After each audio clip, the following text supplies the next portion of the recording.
Bueno, como siguiente ponencia tenemos fluidos en el paciente críticamente enfermo y la enfermera de cuidados críticos.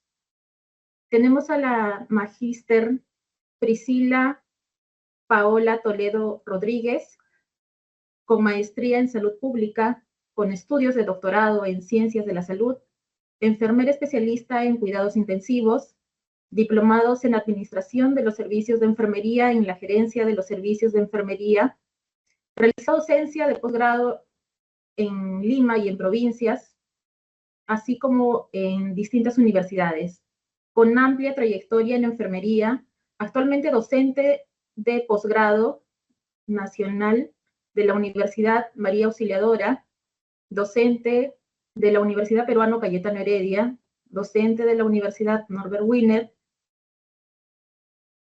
y docente de posgrado internacional de la Universidad Mayor San Simón de la Facultad de Enfermería de la Universidad de Cochabamba, Bolivia. Muy bien, damos pase a la magíster Paola Toledo, por favor.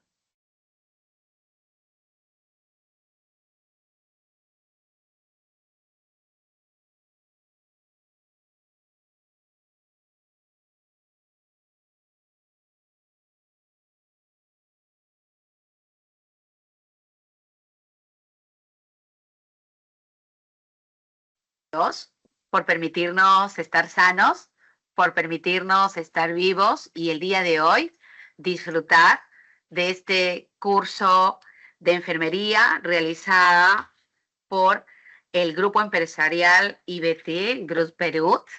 Además, desde aquí agradecer a las jefaturas de enfermería de los complejos hospitalarios, Alberto Barton, y además del complejo hospitalario Guillermo Calín. Desde aquí un saludo fraterno a todos mis colegas que estamos justamente celebrando este mes, el Día de la Enfermera Peruana, así es que a todos ellos un feliz aniversario. Y qué mejor oportunidad de compartir con ustedes el día de hoy una invitación para hablarles acerca de enfermería, pero de una enfermería no solamente basada en evidencia, sino de una enfermería que el día de hoy y desde un tiempo a esta parte ha cambiado una situación importante para nosotras las enfermeras intensivistas. Así es que esta es un poco la figura que comparto con ustedes. Como ya lo dijeron, formo parte de en este caso, de los profesionales de enfermería que trabajamos en la unidad de cuidados intensivos del Hospital Nacional Guillermo Almenara Irigoyen.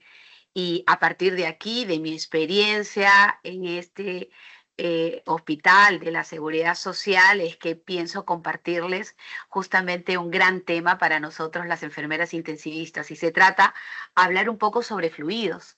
Los fluidos en el paciente críticamente enfermo y la relación directa, estrecha acerca de la función de la enfermera dentro de la unidad de cuidados intensivos. Así es que vamos a empezar de lleno sobre el tema, una bella flyer que quiero también compartirles con ustedes. Y bueno, vamos a empezar un poquito acerca de lo que hoy día podemos encontrar en las redes sociales, porque justamente les quiero compartir una captura de pantalla, ¿sí?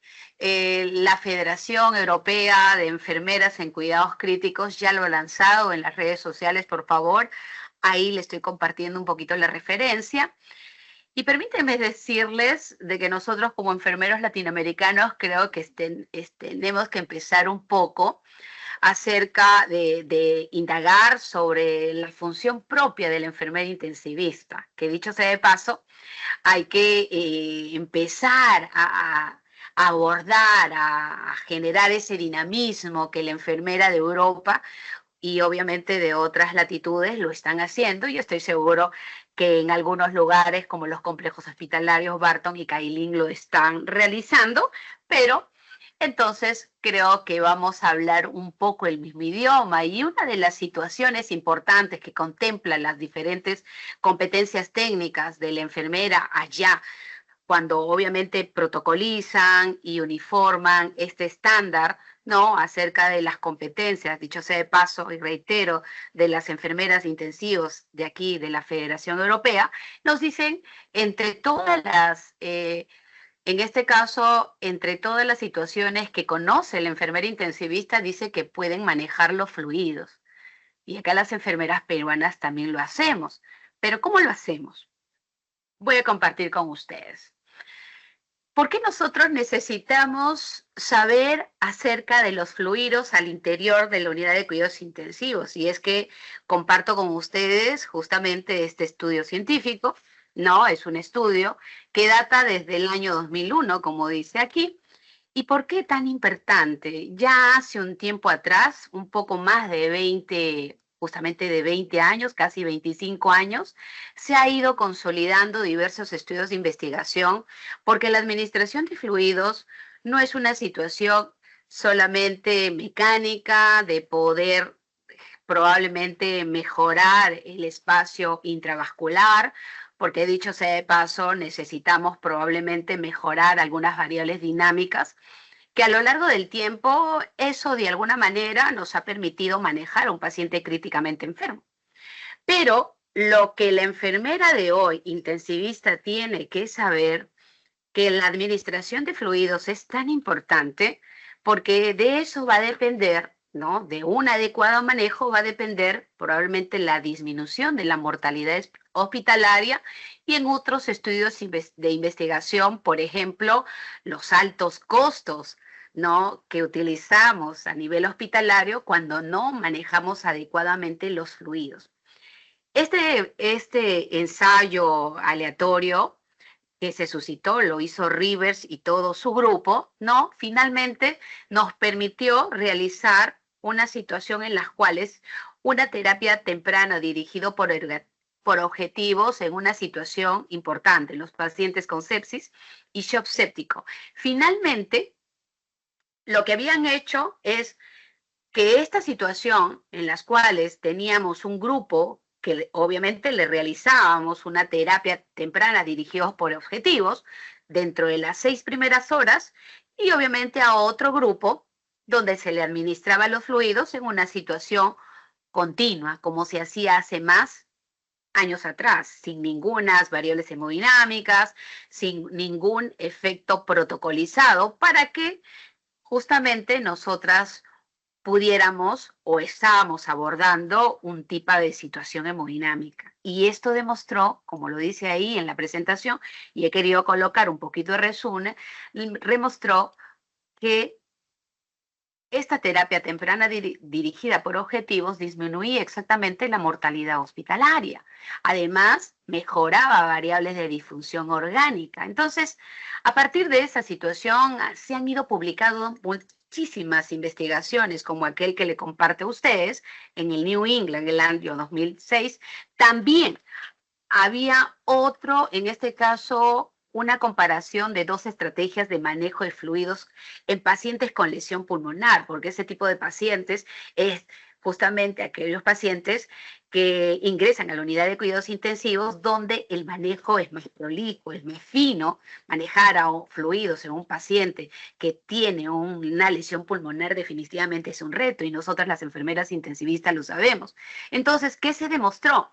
Que hubo una diferencia significativa de mortalidad a 60 días, por ejemplo, pero dijo una situación también que nos generó un poco de ruido, pero la estrategia conservadora dice, porque las estrategias que obviamente se plantearon era una estrategia conservadora de restricción hídrica, en las cuales inclusive se podía basar en el uso de diuréticos, justamente permitía esta conclusión, más no esa administración de fluidos de tipo liberal. Entonces, esto, insisto, causó ruido, se siguió con los diferentes estudios de investigación, ¿no? Porque finalmente mejoraba, por ejemplo, la función pulmonar, mejoraba o reducía los días de ventilación mecánica y sobre todo acortó la estancia en UCI.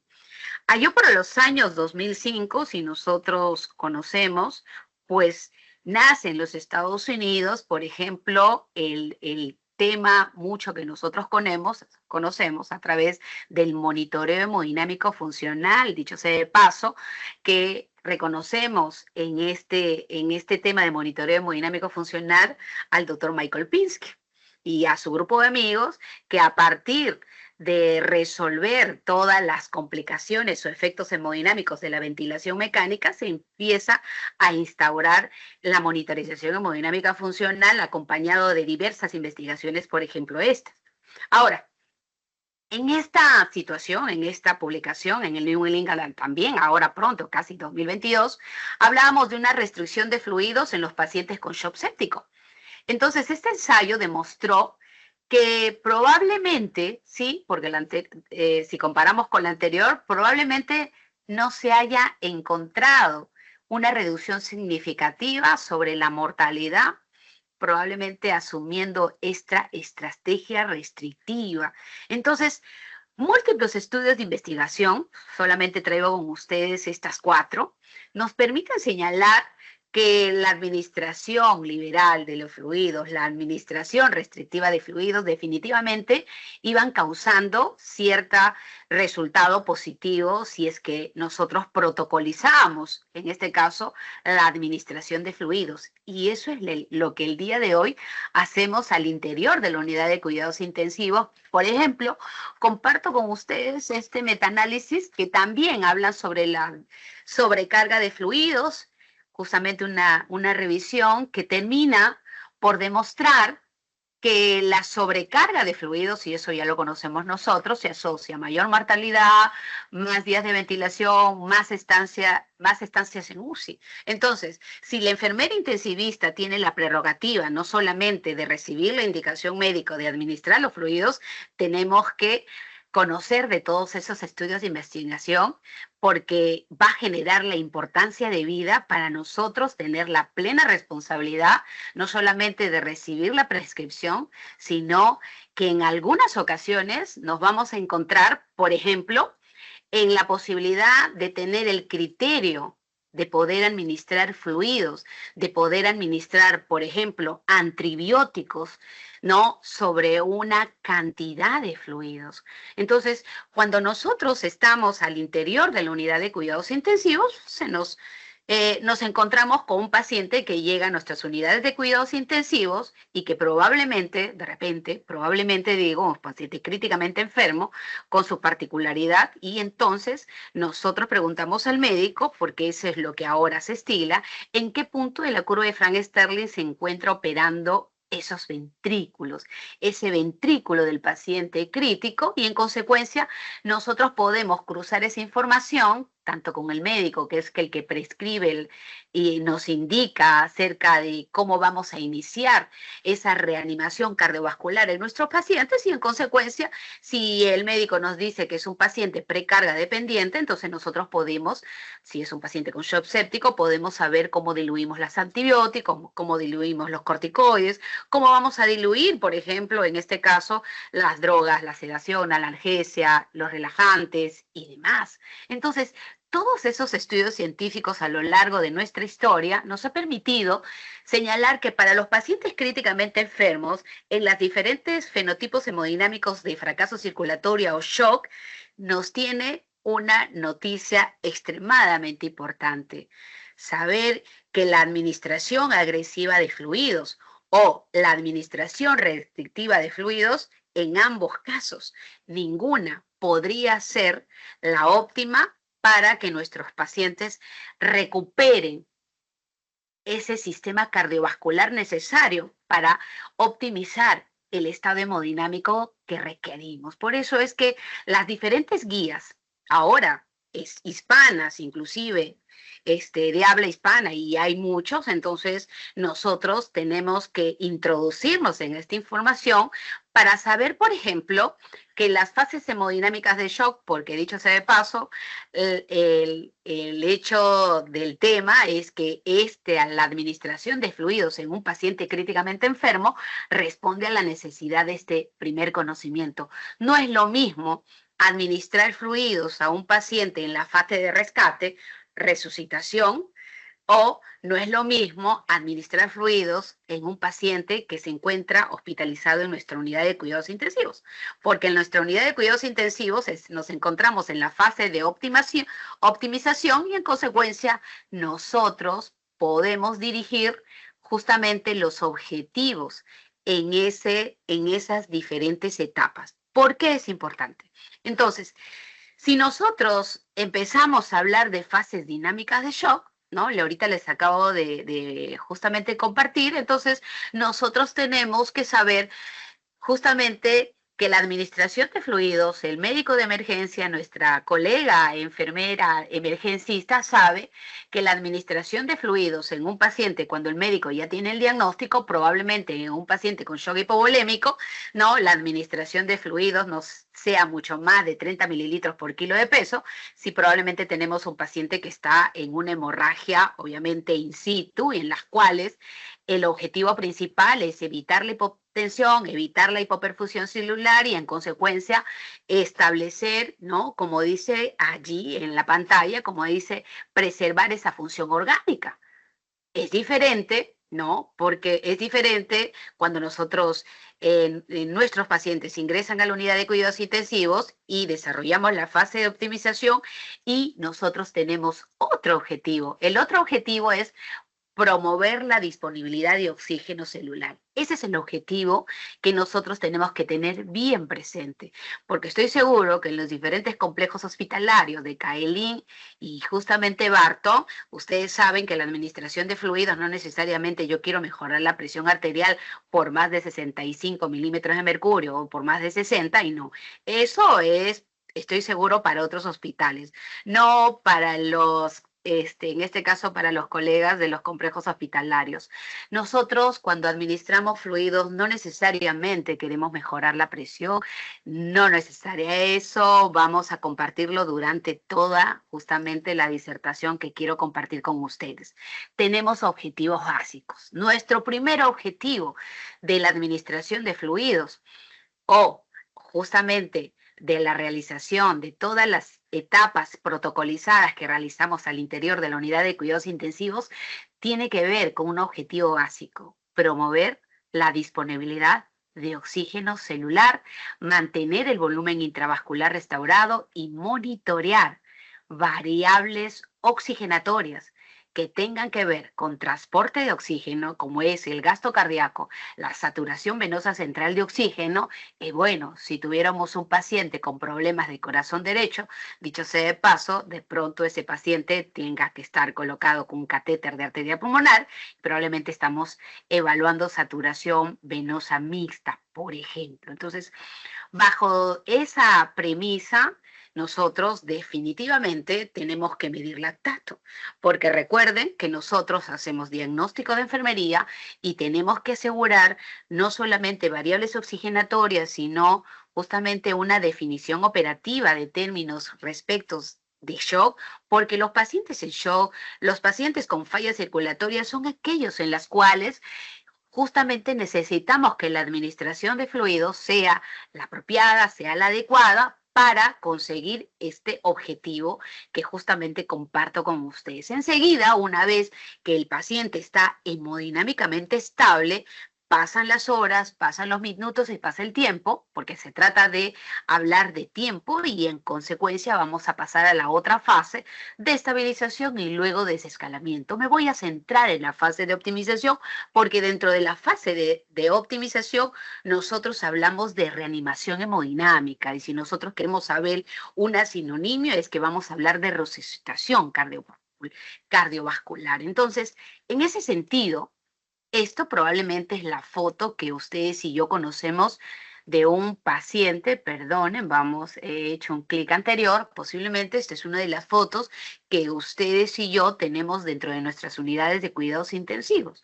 Un paciente sometido a ventilación mecánica, porque este es un paciente críticamente enfermo, probablemente con una falla circulatoria, independientemente si sea un paciente con shock cardiogénico o probablemente con shock séptico, que es uno de los diagnósticos que justamente tenemos más en nuestras unidades de cuidados intensivos, y últimamente tenemos obviamente pacientes con shock mixto, ¿no? Un paciente que probablemente llegó con un shock séptico de punto de partida pulmonar y probablemente se convierte con el paso de las horas a una falla cardíaca por sepsis, y tenemos a un paciente con shock séptico y probablemente con shock cardiogénico. Entonces, hay estas situaciones en las cuales nosotros tenemos que justamente configurar un escenario rápido, pronto, adecuado, y de cómo manejar los fluidos puede significar la pieza clave para que este paciente tenga la posibilidad de sobrevivir.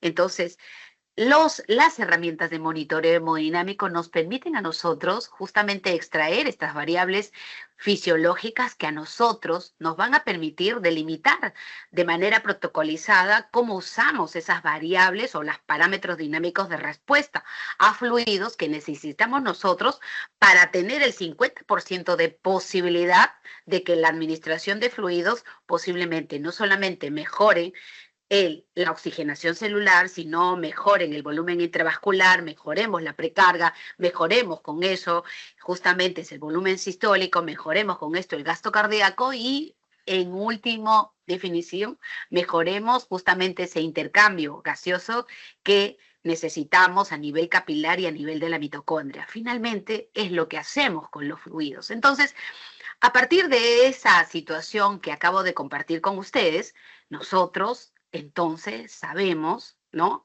Aquí de manera general, ¿no? Porque es una situación un poco especial, vamos a hablar específicamente de shock séptico, que la administración de fluidos o la reanimación hemodinámica es una de las situaciones más comunes, ¿no?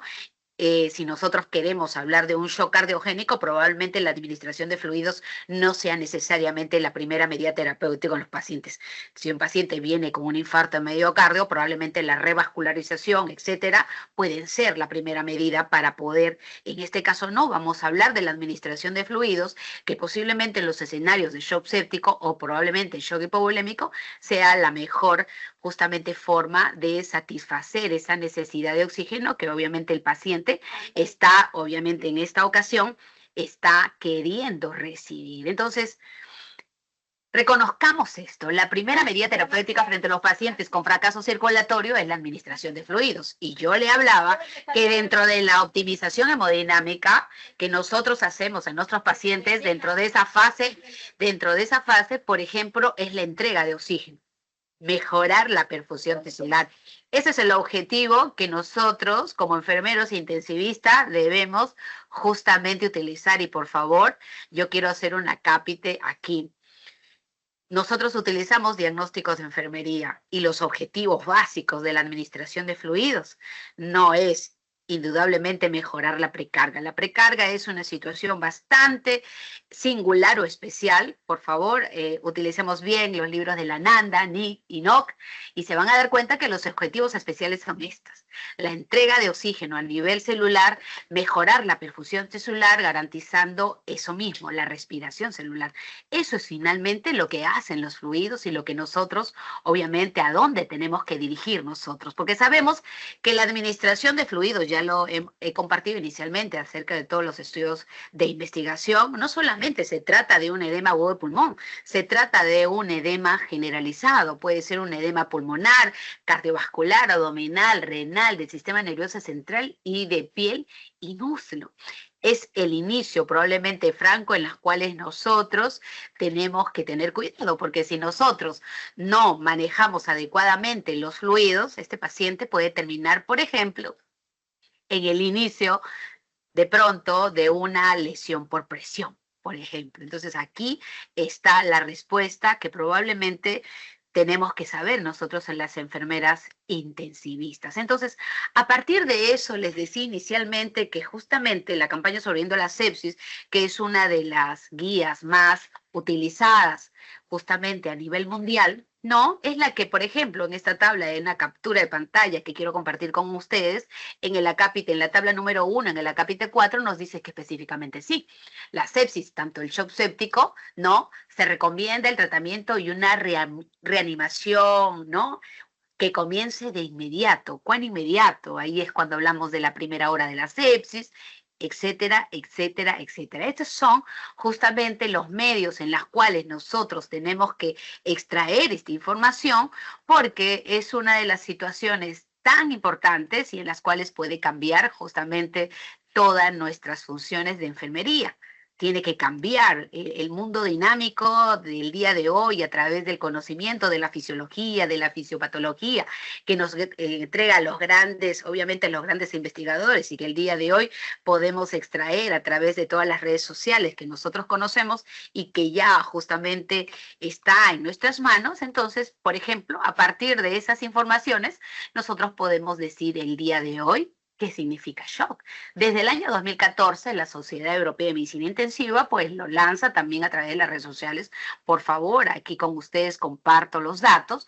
Nos dice, por favor, que shock no es hipotensión. Eso fue hace muchos años, pero desde el año 2014 ya han pasado más de 11 años y la enfermera intensivista documentada pues sabe que shock no es hipotensión, sabe que falla circulatoria no es hipotensión.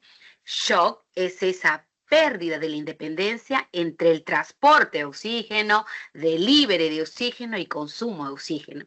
Y no necesariamente en un metabolismo aeróbico, sino un poquito más a la izquierda, en un escenario de metabolismo anaeróbico donde nosotros, ¿cómo podemos reconocer que nuestro paciente se encuentra en un estado de metabolismo anaeróbico? Cuando nosotros encontremos en la lectura de esa gasometría arterial, en la lectura de esa gasometría venosa, estas cosas, pues esos cuadros que en azul he colocado y he compartido con nosotros, son justamente las variables que nos permiten asegurar que efectivamente mi paciente se encuentra en falla circulatoria o shock. Estas son todas las variables discriminantes que necesitan nuestros diagnósticos de enfermería. Es decir, que el paciente se encuentre en primer lugar en falla circulatoria, que mi paciente se encuentre con un lactato superior a 2 milimoles por litro, superior a 2 miliequivalentes por litro, que tenga un cociente respiratorio mayor a 1.8, el cociente respiratorio es ese gap de presión de dióxido de carbono entre el contenido arterial y venoso de oxígeno, y a través de la extracción de muestra de sangre venosa y arterial a la vez, nosotros podemos consignar, insisto y reitero, estas variables. Entre ellas, por ejemplo, la saturación venosa central de oxígeno, que está por debajo del 65%, entonces no va a dar una lectura. Ojo, que también, dependiendo del tiempo, la saturación venosa central de oxígeno puede ser o menor de 65, o en los casos de shock séptico, que obviamente tiene más tardío, puede estar por encima de 80%, y si nosotros triangulamos la información justamente con variables, en este caso de gap de CO2, en este caso de variable de saturación venosa central de oxígeno, entonces a partir de esto podemos empezar a discriminar qué es lo que necesita justamente nuestro paciente. Ahora, yo estoy segura que ese tema podemos hablarlo en otra situación, pero ¿por qué yo he traído una definición de shock, colegas, para ustedes? Porque cuando hablamos de shock, y hablamos de esta justamente definición operativa, no podemos justamente exonerarnos de una definición que nos ha acompañado siempre. Y esta definición que nos ha acompañado siempre, por ejemplo, si uno quiere hablar de shock, pudiéramos hablar de ese estado de hipoperfusión que nuestro paciente trae en la unidad de cuidados intensivos y que nosotros lo podemos estimar a partir de la búsqueda, por ejemplo, de signos de hipoperfusión. Por eso cuando hablo de monitoreo hemodinámico, siempre hablo de que la monitorización hemodinámica, ¿sí?, empieza desde la elaboración cefalocaudal. Pero si ya me dijeron y encuentro estas variables en la lectura de una gasometría arterial, en la lectura de una gasometría venosa, entonces lo que me queda es asegurarme de que esa valoración cefalocaudal, en la búsqueda de signos de hipoperfusión, por ejemplo, encuentre, por eso he compartido este cuadrito con ustedes, no nos permita demostrar que, por ejemplo, la perfusión periférica obtenida a partir de, no solamente de, si el paciente está entubado, probablemente el estado neurológico va a ser difícil justamente de medirla. Pero si nosotros evaluamos justamente la variable periférica, entonces podemos estimar el tiempo de llenado capilar, la gradiente de temperatura y en la búsqueda de los signos de Scott-Moting. Entonces, esa valoración cefalocaudal y específicamente valorar la perfusión tisular a través de la variable periférica es crucial, importante. Ustedes y yo conocemos, por ejemplo, los resultados de Andrómeda Shock, que obviamente lo realizan un médico chileno, investigador, el doctor Glenn Hernández. Estamos justamente en Andrómeda Shock 1 y luego 2, y en las cuales obviamente ha sentado, ¿no? Ha sentado el resultado de su investigación, pues le dio más plataforma suficiente al tiempo de llenado capilar, por ejemplo, en lugares, por ejemplo, donde no había una máquina de lectura de gasometría arterial, obviamente que condecía mucho, por ejemplo, los valores por encima de 5 segundos se correlacionaba muy bien, por ejemplo, con las lactacidemias, es decir, con aquellos valores superiores a 2 milimoles por litro, 3 a 4 milimoles por litro, y eso finalmente es que bajo esa premisa aumentaban justamente la mortalidad en estos tipos de pacientes. Entonces, esas variables clínicas, esas variables hemodinámicas que nosotros vemos a través no solamente de las herramientas de monitoreo hemodinámico en lo que nos extraen, sino a las variables bioquímicas que la obtenemos a través de estas lecturas, ¿no? De las gasometrías arteriales y venosas, se han hecho cruciales para nosotros, porque justamente estas variables van a considerarse objetivos de reanimación. Es decir, usted quiere administrar fluido, es decir, necesita un lactato mayor a 2 milimoles por litro.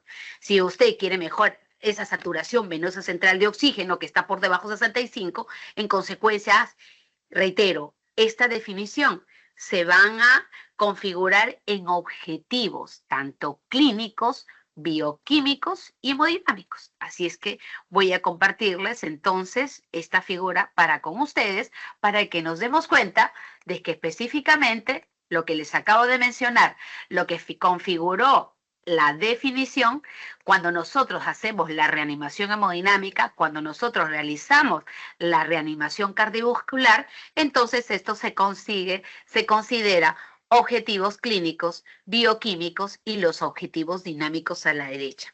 Entonces, ¿qué es lo que debe saber la enfermera intensivista?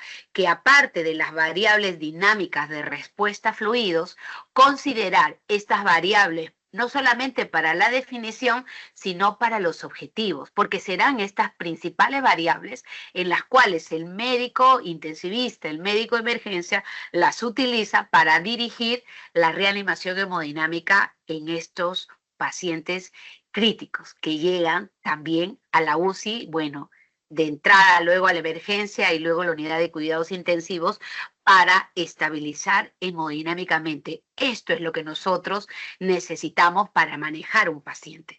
El paciente hace más de 25 años probablemente venía con hipotensión y nosotros le administrábamos fluidos y de pronto instalábamos de repente una infusión de noradrenalina y demás.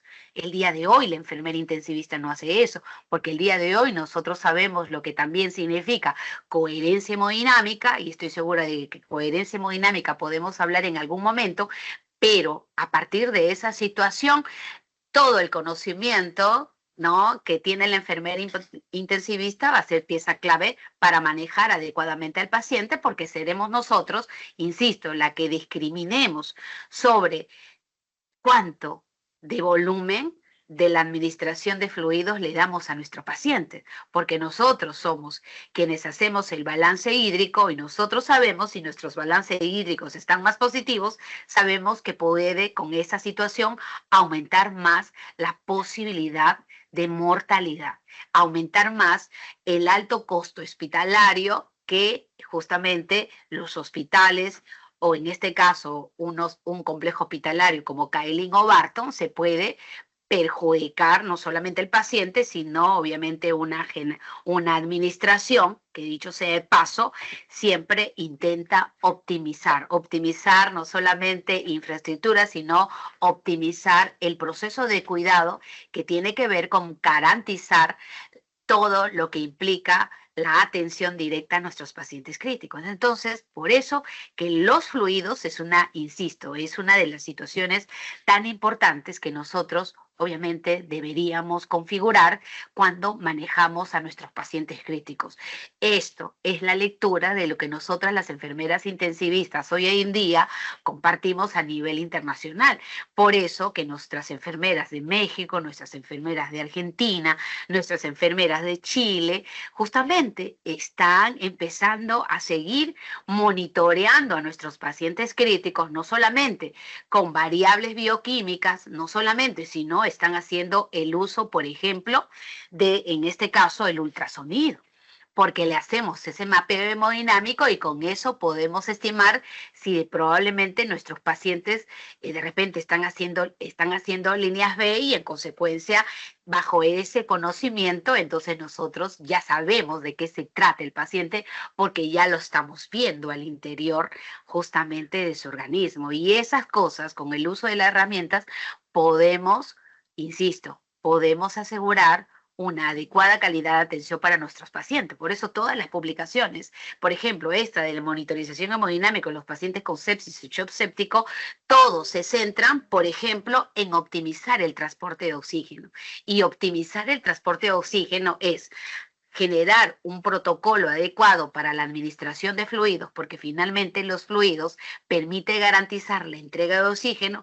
Si bien es cierto, eso es teoría, pero a partir de esa situación nosotros empezamos a profundizar más los datos que nosotros requerimos para la mejor atención de nuestros pacientes. Por eso que esta gráfica, esta infografía que comparto con ustedes, señala lo siguiente: cuando nosotros necesitamos manejar un paciente con sepsis, manejar un paciente con shock séptico, primero evaluamos, insisto, si nuestra paciente, porque eso es lo que debemos saber, si nuestro paciente requiere fluidos es porque evidentemente tenemos signos de hipoperfusión.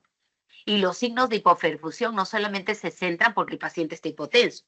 No, recordemos que la hipotensión es un signo cardinal tardío. Hemos encontrado inclusive pacientes con lactatos superiores a 4 milimoles por litro y el paciente está despierto.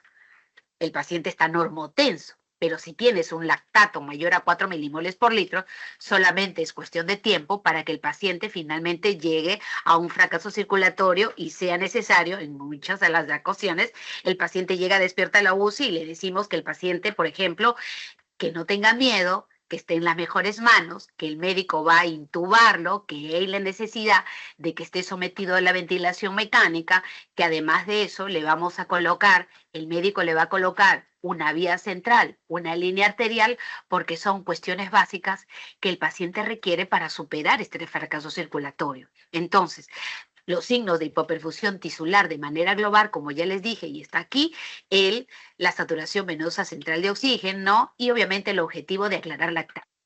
No vamos a hablar del tipo de lactato tipo A, tipo B, porque si no nos enfrascamos. Estamos hablando de ese lactato tipo A, que obviamente es uno de los marcadores de hipoperfusión tisular dentro de la incapacidad de utilizar oxígeno y en las cuales acá nos centramos. Porque si no, nos vamos por el lactato tipo B y el lactato tipo B, por ejemplo, los pacientes que utilizan citostáticos pues manejan lactato superior a 2 milimoles por litro y no es que el paciente esté en shock ni tenga fracaso circulatorio, mucho menos necesite fluidos para aclarar ese lactato.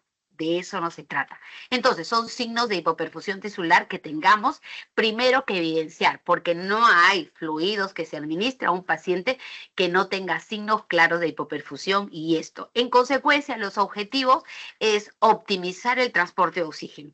¿Cómo lo hacemos? Administrando fluidos, iniciando drogas vasoactivas, iniciando drogas inotrópicas, porque lo que necesitamos mejorar en este tipo de pacientes con shock séptico, que dicho sea de paso, llegan con vasodilatación, llegan además con una disminución de tono vascular y en consecuencia en muchas ocasiones una depresión miocárdica que nos juega en contra. ¿Cómo manejar bajo esas tres variables estos pacientes con shock séptico?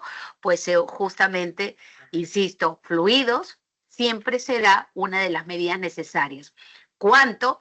Depende cuál es el foco infeccioso en el paciente. No es lo mismo tener un paciente con shock séptico de punto partida pulmonar o no es lo mismo tener un paciente con shock séptico de punto partida abdominal. Entonces, probablemente, y ya sabemos que 30 mililitros por kilo no es para todos. Nosotros el día de hoy hablamos, y los médicos lo dicen, y hemos aprendido que tenemos que personalizar la atención a cada paciente. Por más que sea el mismo diagnóstico, nunca será la misma indicación a los pacientes. Ahora, cuando tratamos de optimizar el transporte de oxígeno, también tenemos que hablar acerca del gasto cardíaco. Y nosotros sabemos que cuando hablamos de transporte de oxígeno es igual al gasto cardíaco por el contenido arterial de oxígeno, y manipular el gasto cardíaco, etcétera, o las herramientas de reanimación, implica el uso de herramientas de monitoreo para nosotros. Por ejemplo, si nosotros hablamos los pacientes de precarga dependientes, obviamente, o los pacientes independientes, estamos haciendo monitoreo hemodinámico funcional, y para eso sí necesitamos herramientas de monitoreo hemodinámico y poder extraer, por ejemplo, variables dinámicas de respuesta a fluidos, como por ejemplo la variación de volumen sistólico, la variación de presión de pulso o la elevación de miembros inferiores. Probablemente esas son una de las parámetros dinámicos de respuesta a fluido que utilizamos y los seguimos utilizando, por ejemplo, en la unidad de cuidados intensivos del Hospital Almenara. Sin embargo, nosotros todavía no estamos utilizando la ecocardiografía para utilizar justamente variables que se sustraen a partir del conocimiento perfecto de la ecografía. Estamos aprendiendo, estoy seguro que cuando empecemos a aprender un poquito más, podemos compartir con ustedes. Pero eso sí, nosotros estamos en todo momento aprendiendo de diferentes herramientas de monitoreo hemodinámico, pero nada que implique, recuerdes, la indicación, la única indicación a partir del conocimiento de todas esas variables, el único que indica en nuestro país es el médico intensivista. Que nosotros sepamos todas las variables, para nosotros es el valor agregado que estamos ofreciendo justamente a la atención de ese paciente crítico, porque este es el idioma que el médico intensivista el día de hoy habla acerca de la atención del paciente crítico. Los fluidos, colegas, los fluidos, entonces, es la primera medida terapéutica frente a los pacientes justamente con fracaso circulatorio. ¿Cuál es el objetivo de la administración de fluidos? La entrega de oxígeno a nivel tisular. Tenemos que optimizar el transporte de oxígeno. Cuando nosotros administramos fluidos, mejoramos la presión media de llenado sistémico y esta diferencial, es decir, si nosotros mejoramos la presión media de llenado sistémico, que no es nada más que esa presión anterior que le queremos generar a ese flujo de sangre que se queda justamente en los vasos, de tal manera que si nosotros mejoramos la presión media de llenado sistémico y es mayor a la presión de la aurícula derecha, entonces favorecemos el retorno venoso y con eso mejoramos la precarga, ¿no?, ventricular, y en consecuencia mejoramos ese volumen sistólico, entregamos mejor el oxígeno, mejoramos el gasto cardíaco y con eso la entrega de oxígeno y favorecemos un poco más la respiración celular. Entonces, fluidos es uno de los temas cruciales, importantes al interior de la unidad de cuidados intensivos. Es nuestra responsabilidad, en consecuencia, administrar fluidos y pedir justamente un protocolo de atención a los pacientes críticos respecto de la administración de fluidos. Es decir, usted no administra fluidos más si es que no pide al médico al menos un parámetro dinámico de respuesta a fluidos que garantice que de verdad esos fluidos van a optimizar el transporte de oxígeno, van a optimizar la precarga y con ello permitirnos saber que van a mejorar el volumen sistólico y en consecuencia resolver ese grado de hipoperfusión tisular que tiene su paciente crítico. Eso es lo que quería compartir con ustedes. Espero que se haya entendido sobre este tema. Tenemos subtemas que estoy seguro que en otro momento podemos hablar. Queremos hablar de lactato, queremos hablar de saturación venosa central de oxígeno, queremos hablar de cociente respiratorio. Todas esas variables tienen que estar de conocimiento perfecto para las enfermeras intensivistas de hoy día. presión arterial media no es el único signo de hipoperfusión que el día de hoy debemos de conocer las enfermeras intensivistas. Construyamos en todo este conocimiento una enfermera moderna con muchos conocimientos, pero sobre todo justamente darle ese potencial justamente a la enfermera, que el día de hoy son tiempos diferentes y en consecuencia estoy seguro que ustedes van a compartir ese ánimo para que las nuevas generaciones justamente sigan fortaleciendo las competencias técnicas que siempre ha ofrecido la enfermera intensivista al interior de la unidad de cuidados intensivos. Si tienen alguna pregunta, pues estaré aquí para poder responderla. Si no, ya saben mi correo, paolatoledo-rodríguez18@gmail. Escríbanme, tengo que confesarles que demoro en responder, pero respondo. Y bueno, cuando ustedes gusten, estaré justamente compartiendo cada cosa que voy aprendiendo, que voy experimentando en la unidad de cuidados intensivos, porque de eso se trata. Justamente. Muchísimas bendiciones y gracias por la invitación.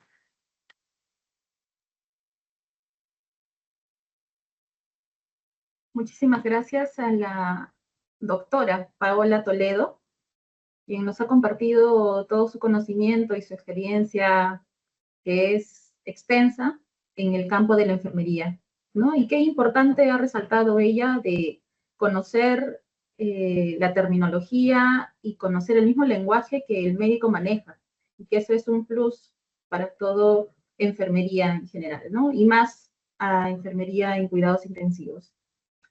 Bueno, quien estuvo con ustedes acompañándolos en la mañana en el primer eje es la magíster Fanny González, enfermera especialista en cuidados intensivos del Hospital Guillermo Carilín. Entraremos en un receso por unos minutos y volvemos con el segundo eje de nuestro cronograma.